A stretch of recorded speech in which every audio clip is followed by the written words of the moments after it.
Praise God. Sema amen kwa utukufu wa Mungu. Say amen to the glory of God. Tunamshukuru Mungu sababu ni mwema. We thank God because He's wonderful. Tena anatujalia neema ya siku ya leo. And He gave us this grace of today. Ingawa tunaendelea kujisikia mwili sio vizuri, Even if we are feeling weak, lakini Biblia inatuambia but the Bible is telling us ni nini itatutenga na upendo wa Kristo. what we separated with the love of Jesus Christ. Ni magonjwa, Is it sickness, shida, problems, matatizo. issues? Hiyo nasema hapana. We said no. Pamoja na Yesu tutaendelea. With Jesus Christ we will continue. Katika hali yote hiyo tutaendelea kupambana. In everything we continue fighting. Ndio maana kila leo tunakuwa tunasema, That's why today we say, ni heri miguu yanayotembelea kwenda kusikia neno la Mungu. it's better the feet which comes and hear the word of God. Ni heri kwa mguu ambao unaopiga hatua kusikia neno la Mungu. It's better for the feet which stand up and come and hear the word of God. Neno la Mungu ni kitu ya thamani sana. The word of God is very important. Neno ya Mungu inatutia nguvu kila leo. The word of God gives us strength. Neno ya Mungu inatufanya kuwa washindi kila leo. The word of God makes us conquer each day. Mengi hatuyashindi kwa mapenzi yetu, We don't conquer a lot because of ourselves. bali ni kwa sababu tunapiga hatua. It's because we take a step. Ndio maana tutaendelea kumsifu Mungu kila leo katika maisha yetu. That's why we continue praising God each day of our lives. Nashukuru kwa wewe ambaye uliyefika siku ya leo. I thank you for who you are here today. Nasema asante kwa familia yako. Mungu aendelee kuwakumbuka. I thank you for your family. May God continue to remember you. Aendelee kuwatendea mema. Continue to bless you. Nitaenda mara moja kwa neno letu la siku ya leo. We enter in our words. Kichwa ya neno letu ya siku ya leo inasema usilale kwa ajili ya destiny yako, ama tuseme kwa ajili ya maisha yako ya kesho. Don't sleep because of your destiny. Usilale kwa ajili ya maisha yako ya kesho. Don't sleep for your tomorrow destiny. Nadhani nilifika nikakwambia, I think I told you, kila leo mtoto wa Mungu, each day child of God, kuwa mwangalifu kwa watoto huko nyuma. be careful with the kids on the back. Kila leo nakuwa nakuambia, Each day I tell you, kuna siku tuliongea kwa ajili ya neno la Mungu. this day we talk about the word of God. Tukasema kila mtu huwa na destiny yake ambayo Mungu alimpatia. And we said each person have their own destiny that God gave them. Na hatuwezi kuibadilisha. And we cannot change it. Sababu ni Mungu ndiye anakuwa anaifanya kwa ajili ya maisha yetu. Because God who gave it. Lakini hii ni destiny ambayo nitaiongelea siku ya leo. But the destiny I'm going to talk about today, Inafuatana na hatua ambayo unaipiga kwa ajili ya kazi ya Mungu. it depends what you're taking for the word of God. Wakati unaamua kumfuata Yesu, When you decide to follow Jesus, nilikufundisha tena nikakwambia, I teach you and I told you, ulikuwa katika mambo ambazo ulikuwa hazimpendeze Mungu. you're in a way which will not pleasing God. Tulikuwa tunafanya mambo mengi ambayo haimpendeze Mungu. We're doing a lot of things which is not pleasing God. Lakini ikafika kwa neema yake But His grace came, na rehema yake, His grace, sisi tukaamua, we decided. tukasema Bwana tutakufuata. And we say, Jesus, we're going to follow you. Tukaacha yale ya kale, And we left what we were doing before. tukageuka kuwa wapya. We turned to new. Ni kusema tulikuwa katika dunia ambayo haieleweki. It means we're in the world which we couldn't understand. Hatujui tunatoka wapi. We didn't know where we're coming back. Hatujui tunaenda wapi. We didn't know where we're going. Lakini tunaishi kuishi tu. But we're just living because we have to live. Kama vile nyama inatoka inaenda haijui kama itarudi. The way an animal can go but doesn't know it's gonna come back. Sababu ya dhambi mingi ambayo inatembea katika dunia. Because a lot of sin is going on in this world. Lakini neema ya Mungu ilitusaidia. But the grace of God helps us. Tukaamua kumfuata Yesu Kristo. We decided to follow Jesus Christ. Tukatoka katika ile ya kale. We left what we were doing before.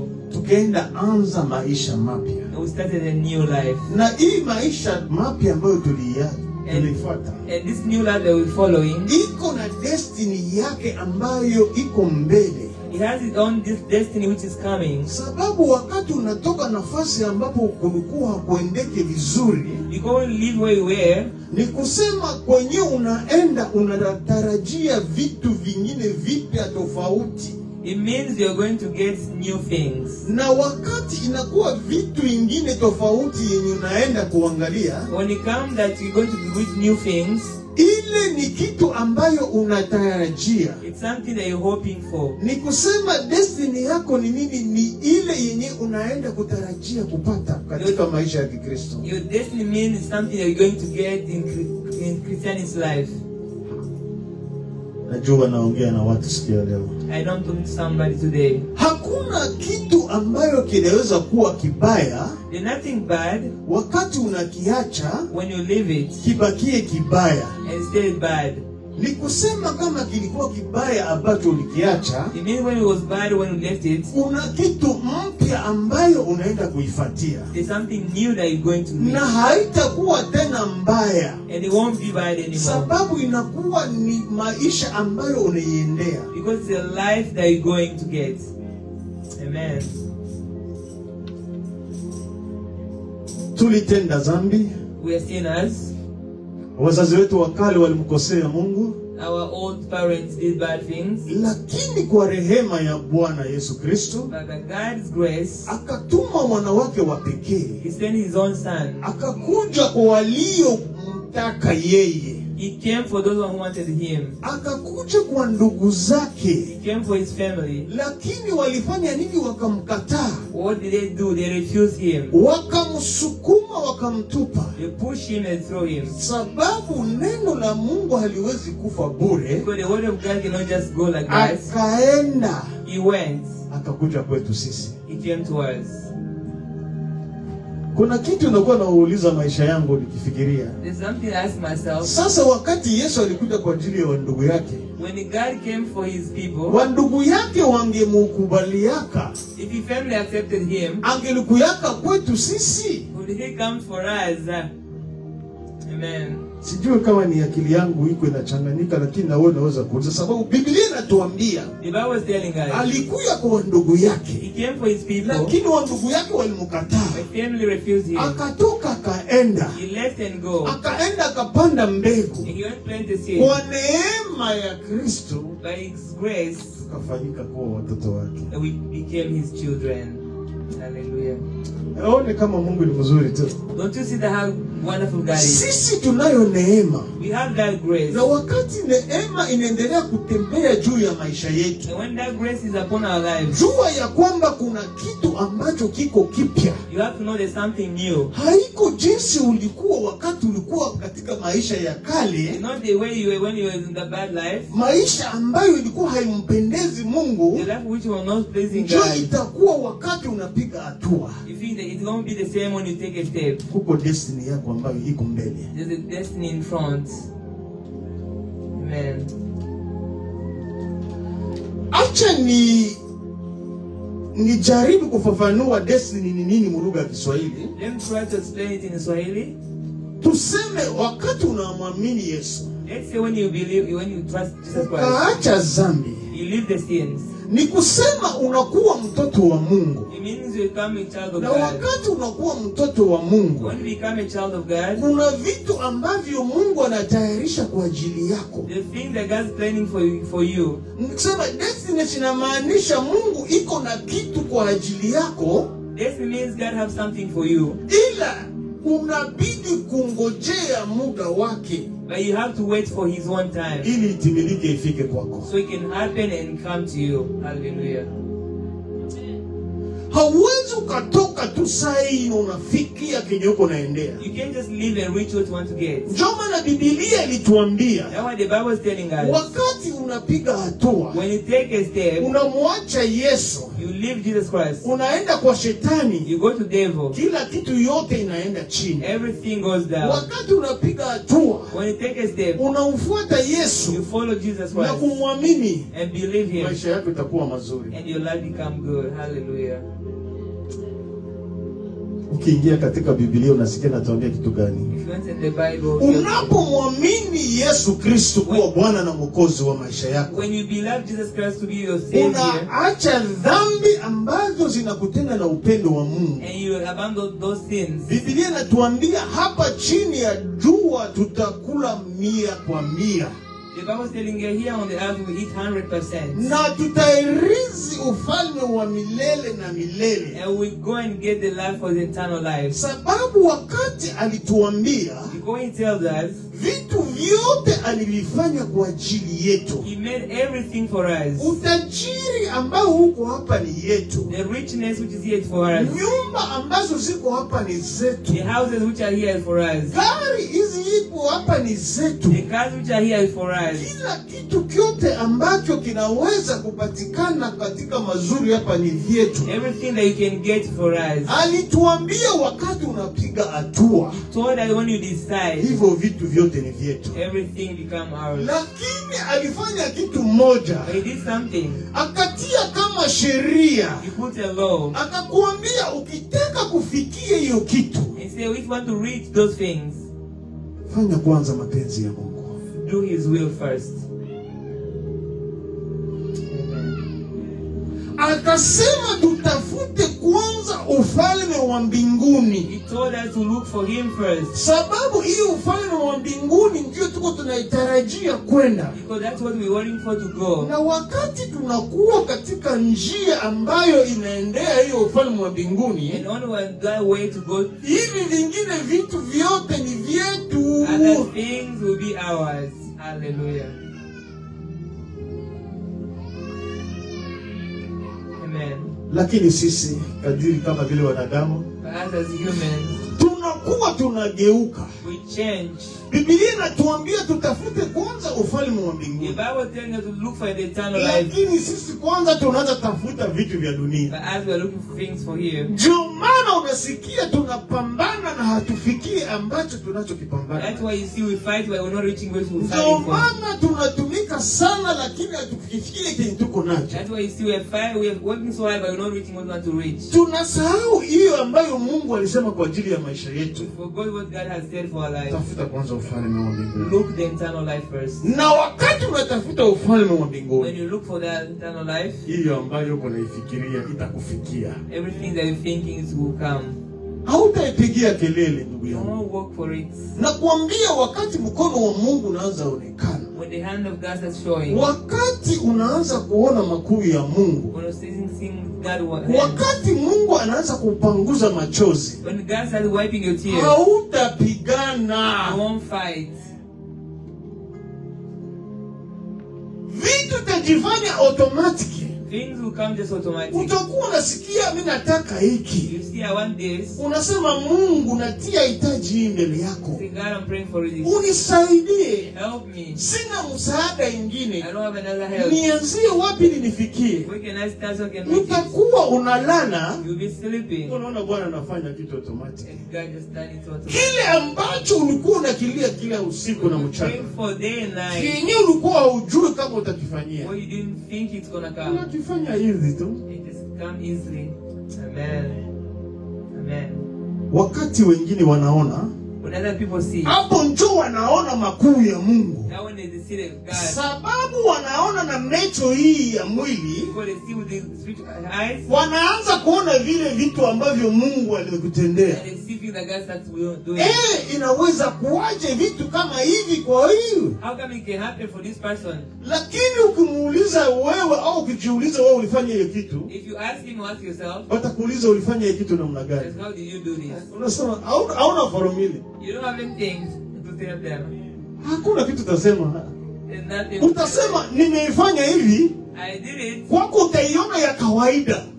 For you, it's just normal. Kwa nini unaiona ya kawaida? Why see it as a normal? Sababu ilikuja na ule mwenye alikupigania. Because it comes to those that don't fight for you. Wewe haukupigana kufikia pale kwenye huko. You don't fight to go where you are. Ule mwenye alipigana ndio anaifanya. The person who fights is the one who's doing it. Vichoni kwa watu, In front of people, utaona utukufu na wafanya nini unaozihirika. you see the glory of God. Hallelujah.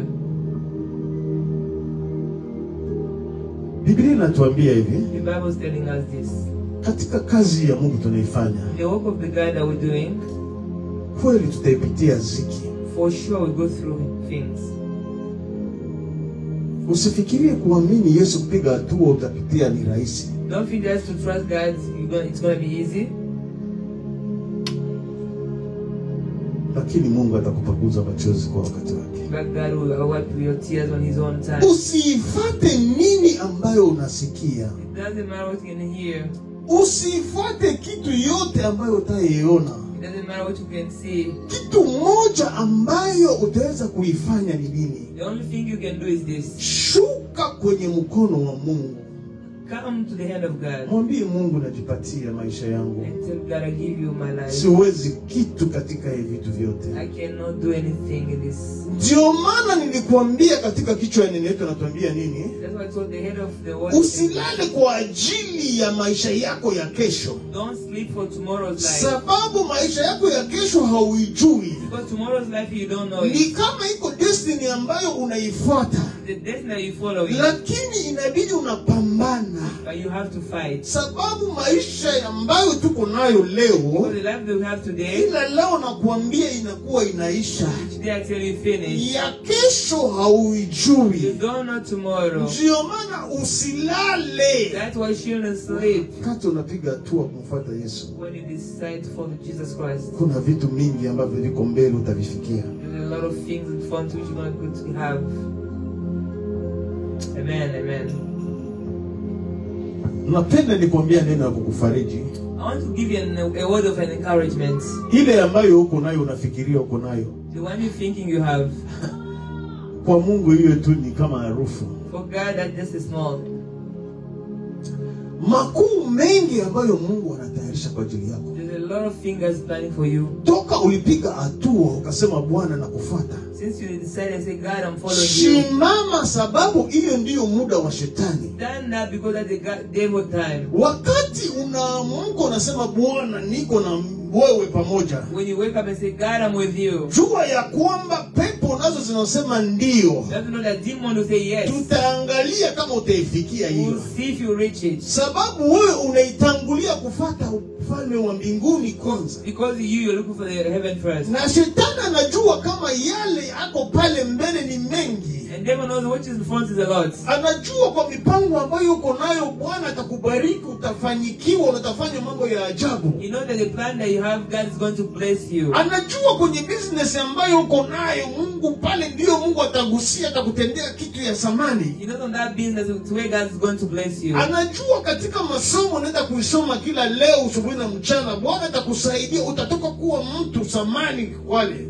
You know that the studies that you're taking is the way God is going to bless you. Sababu shetani ni mwivu, But because devil is very jealous, ndio muda wa kupigana, anapigana na it's sisi. the time he starts fighting with us. Amen. Hapendi uifikie, hapendi niifikie. He doesn't want you to get it, he doesn't want me to get it. Kitu ya samani kwa hiyo kuifikiria nini? Something important to reach it Ni kusimama katika maombi. is stand up in prayers. Maombi ndiyo itakusaidia tu. It's only prayer which can help you. Ndugu yangu, ukitaka kufanyikiwa, If you want to get good things, kamata maombi, tia mbele. take blessing and put it front. Kila kitu kitu ambacho unakigusa kionyeshe Mungu. Each finger is taking shows to God. Pesa ambayo uko nayo unahitagia mpango ionyeshe Mungu. The man that you have before you use it, show it to God. Safari zote ambazo Bwana anaweza hata kufungua mbele ionyeshe Mungu mbele. If you traveling, show it to God first. Wakati unaitanguliza Mungu, when you put in front of God, mambo itazifanya urahisi. the things will come easily. Wenda utaweza kuona mambo mengine yanatokea. You see things that happening. Unaona kusema siwezi kufanya hiki. You say I cannot do this. Jua hiyo ni muda ambayo shetani anapigana. You have to know that the times them start working. Sababu atapigana usiifikie ile ambayo Bwana iko nayo. Because he will fight so you cannot reach it. Lakini ukimwachia Bwana, If you leave it to God, lala usingizi. sleep. Ambia Mungu, And tell God, sijali na safari niko I nayo. don't care of the journey I have. Ambia Mungu, Tell God, business yangu my business, sijali nayo. I don't care about it. Ambia Mungu, Tell God, nahitaji gari nzuri. I want a new car. Sijali ile gari. I don't care about Wewe it. uende uninyanganyie. You go and get it for me. Ambia Mungu aende kunyanganyie gari nzuri. Tell God to give you a new vehicle. Ambia Mungu aende kukunyanganyie nyumba Tell nzuri. God to give you a new house. Angalia Mungu akwenda kunyanganyie business nzuri. Tell God to give you a new business. Hallelujah.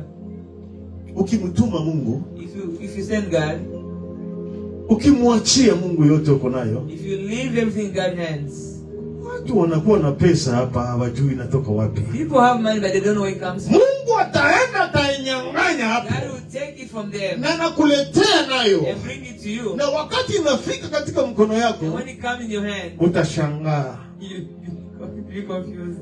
Utashangaa. Tusema mbona nilianza hiki kitu sana mbaya tu hivi. I start this like easily. Sikuwa nachoka ndafikia hii. I don't think I'm going to become like this. Sababu unamtanguliza Mungu, Before you put God first, ananyang'anya ule, he takes from that one. analeta, anapatia. He brings it in, gives to you. Ataenda naona iko na gari nzuri, You don't have a nice car. anampiga shetani magonjwa. They give them. Unasikia roho wa Mungu anamwingia. And they have to God car. Anakuja sasa, niko natumzisha gari yangu. Say, I'm selling my car. Wewe ambaye unamlilia Mungu, You will cry to God. uko nakaa kwa mlango tu, He just on the door. unaona gari inapita, And you say, car is like, gari ya kuuzisha hii. this guy is for sale. Unakata mkono, simamisha kwanza nisikie. It's not fair. I want to see. Wakati unasogea unasema hii gari ni ya kuuzisha. When you come say, are you selling this car? Ndio. Yes, I'm selling it. Utanipatia kwa pesa ngapi? How much are you selling it? Oh, nina shida, I have problems. ninahitaji pesa hizi. I need this. Bwana anageuza agenda. God changed the agenda. Ulikuwa unajua kama ni ya milioni, You know the millions. inakuwa ya milioni. It become 1 million. Hallelujah. Wateja watakuja, Customers will come. wanasema hivi unaviuzisha kwa bei gani? They come. How are you selling it? Unamwambia mimi nataka tu hii tu. I want this one. Anakuambia hii na hii na hii na hii, ndakamata nafanya hivi. Tell this and this. I will come and put it this way. Utashangaza wewe mwenyewe. You will be confused. Kwa nini hawezi penda ushangae na makuu ya What did you Mungu? be confused with glory of God? Makuu ya Mungu iko. God is wonderful. Mtangulize Mungu tu. Put him first. Wakati tunatoka mahali kwenye tuko When you live where we are, na tulipiga hatua kufuata Yesu we Kristo, decided to follow Jesus Christ. Mungu yuko upande wetu. God is our needs. Mahitaji yetu anayajua. All our promises, he knows it. Ile ambayo unayolia kila siku mchana anaijua. What you cry for day and night, he knows Na it. atakupatia jibu. He will give you an answer.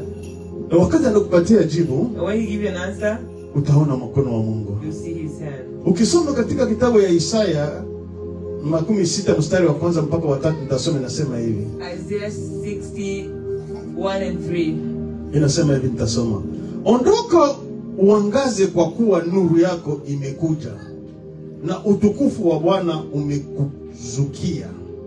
Maana tazama, giza litaifunika dunia na giza kuu litalifunika kabila za watu, bali Bwana atakuzukia wewe na utukufu wake utaonekana juu yako.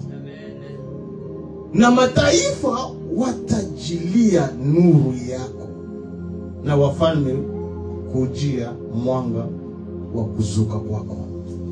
Unasikia Biblia inatuambia kitu gani? You hear what the Bible is telling us? Amuka wewe, Wake up. piga hatua, Take a step. ondoka uangaze Come and shine. Kwa kuwa nuru yako imekuja na utukufu wa Bwana umekuzukia. Because the light of God is coming. Wakati unapiga hatua, When you decide, wakati unaacha hivyo vyote, when you leave everything, Biblia inatuambia vitu vinakuja. the Bible is telling you things are coming. Vile ambavyo ulikuwa unalia tokea miaka, Praying for years. vile ambavyo unakuwa unafikiria, You're thinking. leo Bwana anakuambia, Today God's telling you, ondoka uangaze. come and shine. Simama tu wewe pale. Just stand up the same Mwambie place. Mungu niko hapa. Tell God I'm here. Ninakutumikia. I'm working for Nuru you. yako imekuja Your light is na coming. utukufu wa Bwana And umekuzukia. the glory of God is here. Hallelujah. Usifikirie unapiga hatua ya bure. Don't think you take it. Maana tazama giza itaifunika dunia. Because the darkness will cover the world. Na giza kuu itazifunika kabila za watu. And that darkness will cover people's cultures. Bali Bwana atakuzukia wewe. But God will wake up for you. Na utukufu wake utaonekana juu yako. And His glory will show on you. Biblia inasema siku ya leo, The Bible is telling you today, giza inakuja. darkness is coming. Itafunika ndugu zako. Will cover your family. Itafunika rafiki zako. Will cover your friends. Itafunika wale ambao wanaenda kinyume ya mapenzi ya Mungu. Cover the ones God Lakini ahadi natuambia, promise is telling God. Bwana atakutokea wewe God will come to you. na utukufu wake utaonekana juu yako. God will show for you. Hallelujah. Hallelujah. Unataka nini Mungu akwambie? What do you want God to tell you again? Acha giza ipige wanaobaki katika giza. Wewe kuwa mwangaza tu. Be a light. Haimaanishi nini? Doesn't matter what. Haimaanishi nini unaipitia. Doesn't matter what you can Jua do. kwamba ahadi You nasema have to know the promise is Bwana saying, anakuja. God is coming. Bwana anakuja kwa God ajili is yako siku ya coming for leo. you today. Bwana anakuja God is coming na for you. utukufu unaenda onekana kwa ajili yako. God is going to show on you. Hallelujah. Thank you, Jesus. Bwana tusaidie. May the Lord help us.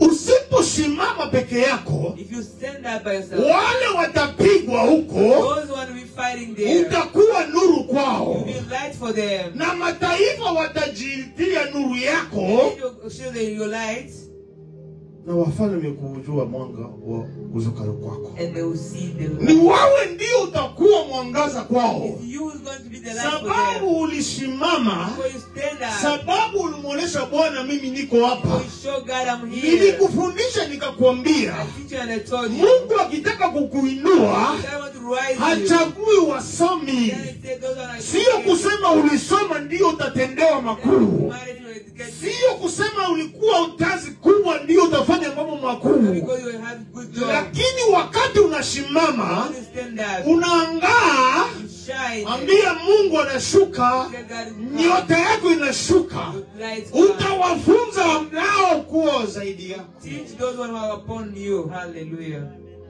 Hallelujah. Au wanafikiria wiko juu yako. They think they are the Wakati baraka ya Mungu itashuka, the God blessing come. Biblia inatuahidi God was promising you. watafundishwa kwako, Teach them. sababu utukufu wa Mungu So the glory of God utashuka juu yako, come on you. na hapo ndipo utukufu wa Mungu It's when God's glory will show. utajikutana. Watu wote wanakuwa confused, You see people start getting confused. wanasema ni kitu gani? They say, what's happening? Nini nakuja kwako? What's happening to you? Tarajia hiyo siku ya leo, Wait for it today. haupoteze muda kwa bure. You're not wasting your time. Ile ambayo unafikiria uko nayo haiko kitu. What you think you have is Kuna nothing. makuu ambayo Bwana analeta kwa ajili yako. Something big God Kuna is makuu ambayo Bwana analeta kwa ajili ya familia yako. Something big God brings for your Kuna family. makuu ambayo Bwana analeta itaenda kujitukuza kwa ajili ya Something maisha that yako. God brings to come and magnify on your life. Wewe Hallelujah. simama tu, Just stand up.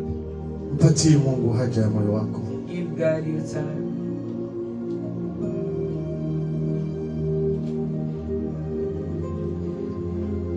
Bwana tusaidie. May the Lord help us. Wakati unaona makuu haya yanakuja, When you see that, wakati unajua unapiga hatua, you take a step. kila leo unakuwa unamuomba Mungu. Each day you pray to God. Fanya kitu hii kila siku wakati unaamka. Do this when you wake up.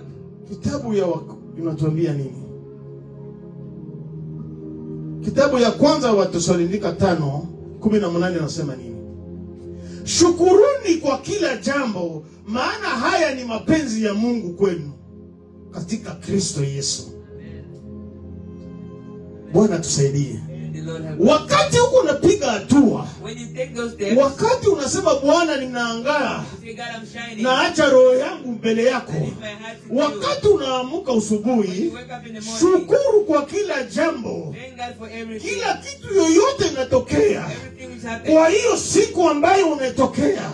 On that day, Shukuru, thank God for it. maana haya ni mapenzi ya Mungu Because kwetu that's God's will katika Yesu Kristo. in Jesus Christ. Yesu hata ruhusu, God won't allow. Mungu hata ruhusu kibaya kifike, God won't allow it. Mungu hata ruhusu tushindwe, God won't make us Mungu hata ruhusu tusifikie yale ambayo tunataka He won't kuyafikia. allow things happen. Lakini anatuambia tushukuru kwa And He told kila us jambo. thank Him in everything. Amen. Mara ngapi unakuwa na shukuru wakati unapata shida? How many times you think God when you have problems? Wakati hali kidogo inatokea, mara ngapi unakuwa na shukuru Mungu? When something small come, how many times you thank God? Biblia inatuambia siku ya leo The Bible is telling us today, tushukuru kwa kila jambo, thank Him in everything. sababu kile ambayo unaenda kukipokea Because you're going to receive, hautaipokea kwa bure. you will receive for free. Nilikufundisha tena nikakwambia, I teach you and I told you this. neno nilikuambia nikakwambia, hakuna kitu ya bure, The word I gave you, I told you. kila kitu yote ni gharama. Everything you must work for it. Usipotoa gharama haupate kitu, You don't work for it, you don't get it. usipotoa gharama haupate You kitu. don't work, we don't get Na it. siri yetu kwetu gharama ni nini? Our secret is Ni this. kusimama kuangaa mbele ya Mungu. Stand up to shine. Fanya mapenzi ya Mungu. Do His will. Wewe simama tu, Just stand up omba Mungu akusaidie. and pray God to help you. Kuna kitu ambayo inakuwa kutusumbua katika maisha yetu. The things that bothers us. Unajua, wakati unapiga hatua, You know when you decide, unasema Bwana naacha yote you say, God, I left everything. peke yako. Wakati unapiga hatua, When you decide by yourself, wakati unafikiria ambacho kile kenye ulikuwa unakifanya ulikiacha, and when you decide to leave, kisha wewe mwenyewe unaanza kuuliza kusema, eske kweli Mungu alinisamehe? and you start asking yourself, did God forgive me? Unaweza kusema Bwana unisamehe, You can say, God forgive me. lakini kisha tena unasikia roho yako inafanya nini? Nakwambia, eske Mungu alinisamehe? And your heart tells you, did God Kila forgive me? kitu nakuambia ni hii. Each thing that's telling you is this. Biblia inasema The hivi, Bible is saying this. unapoomba msamaha mbele ya Mungu, When you ask forgiveness from lazima God, Mungu atakusamehe. God must forgive you. Lakini shetani hakubali, The devil doesn't allow it. atakuletea roho hiyo kila leo. People will bring another word. Unakuwa unajisikia kama hakuna gisi unaenda. And you feel like you're not going Unajua, anywhere. nilikuwa naiendea njia hii, So I'm taking this way. lakini nimejaribu kuacha, I'm leaving it. nikapima kidogo kutereza, I feel a little bit. nikasema kose Mungu And hanijui. God doesn't know me. Lakini Biblia inatuambia The Bible is telling us ile roho ambayo unaisikia the hand of sio hearing roho ya Mungu. is not God's hand. Wakati unamwambia Mungu When nisamehe, you tell God forgive me, ametia muhuri siku hiyo and He put it on it, na and amekusamehe. He forgive Ni you. wawe kwako kufanya nini? It's for you to do. Kusimama katika mapenzi yake. Stand up in His will. Amen. Ndio maana Biblia katika kitabu ya Isaya Now what the Bible is telling us in the book of Isaiah 23 23, 18 ukifika 19, 18 and 19. tusikie natuambia nini. You know what it's saying? Msiyakumbuke mambo ya kwanza, wala msiyatafakari mambo ya zamani. Tazama, nitatenda neno jipya, sasa litachipuka. Je, hamtajiuliza sasa? Nitafanya njia hata jangwani na mito ya maji nyikani. Isaya anatuambia kitu gani? Isaiah is telling us, Msikumbuke mambo ya kwanza, don't remember the first thing, wala msiyatafakari mambo ya zamani. or don't think about the old one. Nimekuambia wakati unapiga hatua, I'm telling you when you decide, unakuwa unakumbuka hiyo vitu vilikuita. you remember the back. Unaweza kusema siko kwenye mstari, You say, oh, I'm not lakini saying Biblia that. inakataza siku ya leo But the Bible says, usiwahi kuyakumbuka, don't remember it, sababu uangalie because you can see huyo Bwana atatenda neno mpya that God will make new na things, itachipuka katika maisha and it will yako. come in your life. Hautashituka sasa. Are you not going to be scared? Nitafanya njia hata jangwani, I'll make a way in the forest. atafanya njia kwenye hakuna njia, You'll make a way where there's no way. Hallelujah. atakupasulia njia kwenye hakuna njia. You open a way where there's no way. Hapana, afatana na hiyo ilipita. Don't worry about the bag. Acha hiyo ilipita ipite. If it lets it go. Acha acha iliyosemwa isemwe.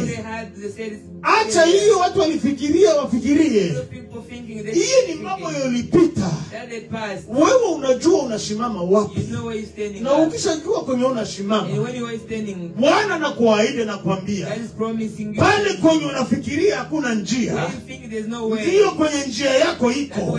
Sababu yeye ana uwezo wa kupasua njia kwenye hakuna. Hata ukauke namna gani, au jikutane hakuna finance namna gani, iko kama vile unajikutana kwenye jangwa, au ujue utaanzia wapi. Lakini leo neno la Mungu linatuambia anaenda kupasua njia pale kwenye ulikuwa unajua hakuna njia. Pokea siku ya leo njia, sababu anatuambia anaenda kupasua njia. Na yeye anakuwa na uwezo wa kutosha maji mahali maji haiwezekani. Pale kwenye utukufu inapokea kwa ajili ya maisha yako, anaenda kukuamsha tena. Pale kwenye moto inaenda kuzimika, anaenda kuamsha tena. Pale kwenye ulifikiria hautafika, anaenda kukunyangua kufikisha. Anakupatia ahadi moja. Usikumbuke ya kale. Usikumbuke hiyo uliacha. Achana na hiyo. Wewe simama tu, utaona mkono wa Mungu. Hallelujah. Hallelujah.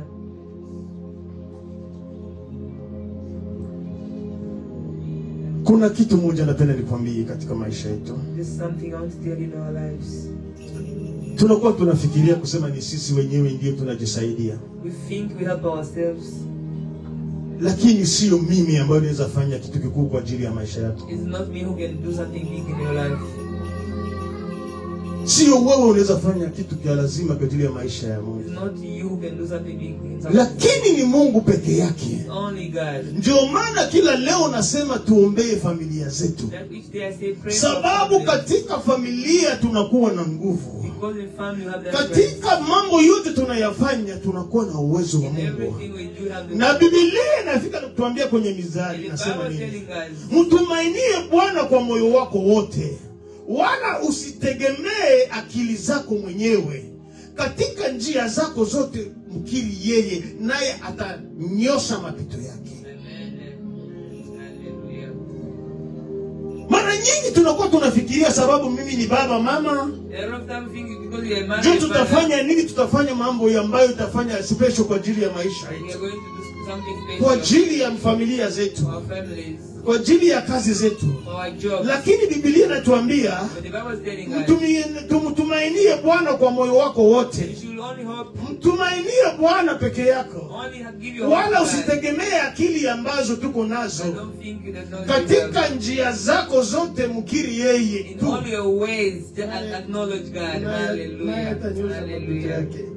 Hallelujah. Bwana ndiye msaidizi wetu. God is the only helper. Kila leo tumutegemee. Each day let's acknowledge him. Tumtumainie. Let's make hope on him. Kama unataka tufikie yale ambayo Bwana anahitaji kwa ajili ya maisha yetu, if you want to reach what God has planned for you, tumtegemee peke yake. Put your hope in him.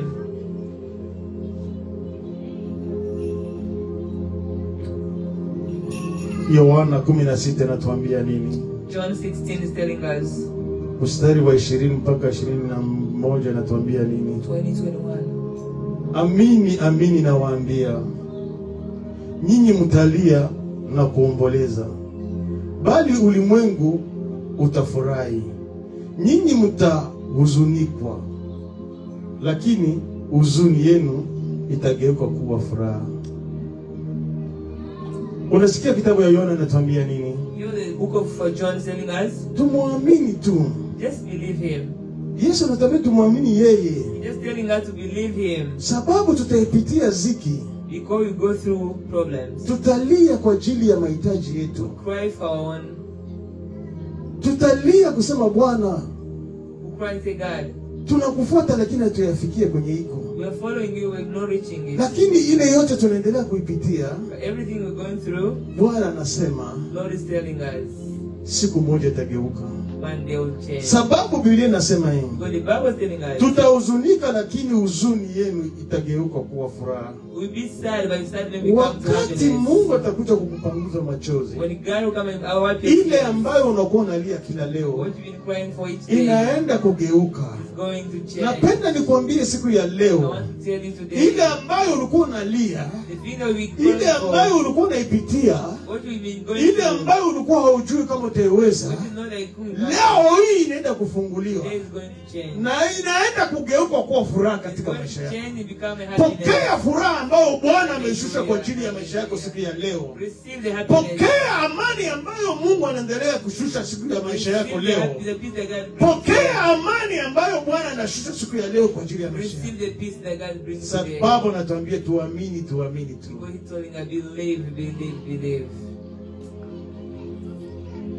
Ukisikia mfano huyo ambao 21 inasema, If you hear the example that the 20 is giving us, mwanamke azaapo yuna huzuni kwa kuwa saa yake imefika, lakini akisha kuzaa mwana haikumbuki tena ile dhiki, kwa sababu ya furaha ya kuzaliwa mtu aliyefanya nini? Kuzaliwa mtu ulimwenguni. Amina.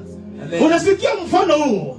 You hear that Biblia example? inatuambia mama anayebeba mimba, When a mom becomes maumivu iko, it's pain, atalia, you cry, atasikia machungu, feel pain. lakini wakati anazaa When she gives back, uchungu ile yote inafanya nini? Inaisha. all that pain. Hatasikia ile uchungu tena, Even she won't feel that pain. sababu amemzaa kiumbe kipya. Because she has a newborn Siku ya baby. leo napenda Yeah, nikwambie, I want to tell you, umeyapitia mambo mengi, you have gone through a lot. umelia mengi kila leo, unamwona Bwana sijui, unasikia uchungu mingi, lakini Biblia inasema leo naenda kuzaa machungu hiyo, na wakati mkono wa Mungu When the utaonekana, hand of God shows, utamtukuza Mungu. you glorify Him. Hii ambayo unapitia hautaipitia tena, Everything that you're going through, your inaenda kuisha. is going to finish. Ambia Mungu siku ya leo Tell God today, akusaidie, may He help you. May He anisaidie,